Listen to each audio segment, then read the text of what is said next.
Pithapuram Panchayati Raj AE Nokaraju కుటుంబం బలవాన్ మరణం కేసులో సాదిక్ ఖాన్ కు వైద్య పరీక్షలు పూర్తయ్యాయి. కాసేపట్లో సాదిక్ ఖాన్ ను న్యాయమూర్తి ఎదుట హాజరుపరచబోతున్నారు.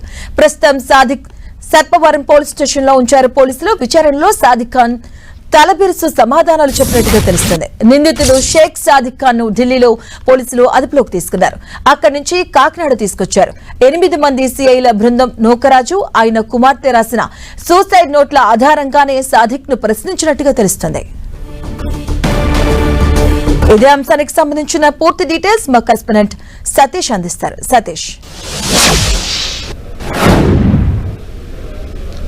మాధవి, ఏఈ నోకరాజు ఆత్మహత్యకు సంబంధించిన కేసులో ప్రధాన నిందితుడిగా ఉన్న సాద్విక్ ఖాన్ ని సర్పవరం పోలీసులు అయితే అదుపులోకి తీసుకున్నారు. కొద్దిసేపటి క్రితమే వైద్య పరీక్షల నిమిత్తం వైద్య పరీక్షల అనంతరం కూడా తిరిగి సర్పవరం పోలీస్ స్టేషన్కి అయితే తరలించారు. మరికొద్దిసేపటికి న్యాయమూర్తి ముందు కూడా హాజరుపరిచే అవకాశం కూడా ఉందని కూడా మనం చెప్పుకోవచ్చు. అయితే ఈ రోజు రిమాండ్కి పంపిస్తారు. రిమాండ్కి వెళ్ళిన తర్వాత తిరిగి విచారణ జరిగేందుకు మళ్ళీ తిరిగి పోలీసులు పిటిషన్ కూడా వేసే అవకాశం కూడా ఉందని కూడా మనం చెప్పుకోవచ్చు. అయితే దీనికి సంబంధించి మనం చూసుకుంటే కనుక ఏఈ నోకరాజు కుటుంబ సభ్యులు సామూహిక ఆత్మహత్య చేసుకోవడానికి తన అల్లుడు జగదీశ్వర్ రెడ్డి చనిపోవడానికి కూడా ప్రధాన నిందితుడిగా ఉన్న సాద్విక్ ఖాన్ అయితే నిన్న అయితే పట్టుకుని ఢిల్లీలో పట్టుకున్నారు. ఢిల్లీలో పట్టుకున్న అనంతరం ఢిల్లీ నుంచి అయితే కాకినాడ సర్పవరం పోలీస్ స్టేషన్కి అయితే తరలించారు. విచారణ నిన్న అర్ధరాత్రి నుంచి కూడా విచారణ అయితే మాత్రం కొనసాగుతుందని కూడా మనం చెప్పుకోవచ్చు.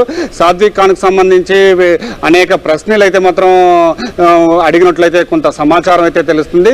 ఈ కేసుకు సంబంధించి పోలీసు ఉన్నతాధికారులు ప్రత్యక్షంగా విచారణ జరుపుతున్నట్లు, అయితే ఏ అంశాలు ఆ కుటుంబానికి సాద్విక్ ఖాన్కి అసలు పరిచయం ఎక్కడైంది, పరిచయం అయిన తర్వాత ఎటువంటి పరిణామాలు చోటు చేసుకున్నాయి, ఆ పరిణామాల అనుగుణంగా ఏ విధంగా వెళ్ళింది, సాద్విక్ ఖాన్తో పాటు అంటే ఈ కుటుంబ సమేతంగా సామూహికంగా ఆత్మహత్య చేసుకోవడానికి కానీ లేకపోతే జగదీష్ రెడ్డి చనిపోవడానికి కానీ కారణాలు ఈ సాద్విక్ ప్రమేయం ఏ మేరకు ఉందనే అంశంపై పూర్తి స్థాయిలో దర్యాప్తు అయితే ప్రారంభమైందని చెప్పుకోవచ్చు. దీనికి సంబంధించి సాద్విక్ ఖాన్కి ప్రత్యక్షంగానో పరోక్షంగానో సపోర్ట్ చేసిన వాళ్ళని కూడా ఈ కేసులో ఇన్వాల్వ్ చేసే అవకాశం అయితే మాత్రం ఉంది. విచారణ అయితే మాత్రం ప్రారంభమైన నేపథ్యంలో ప్రతి అంశాన్ని పిన్ టు పిన్ అంటే సాద్విక్ ఖాన్ ఆ కుటుంబానికి పరిచయం అయ్యింది మొదలు అక్కడి నుంచి జరిగిన పరిణామాలను ప్రతి అంశాన్ని కూడా పోలీసులు క్షుణ్ణంగా పరిశీలిస్తున్నారు.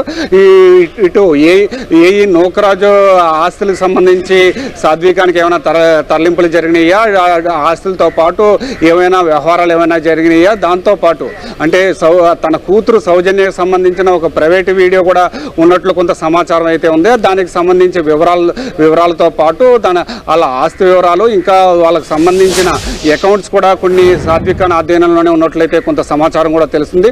వాటిపైన కూడా పూర్తి స్థాయిలో దర్యాప్తు అయితే మాత్రం కొనసాగుతుందని కూడా మనం చెప్పుకోవచ్చు.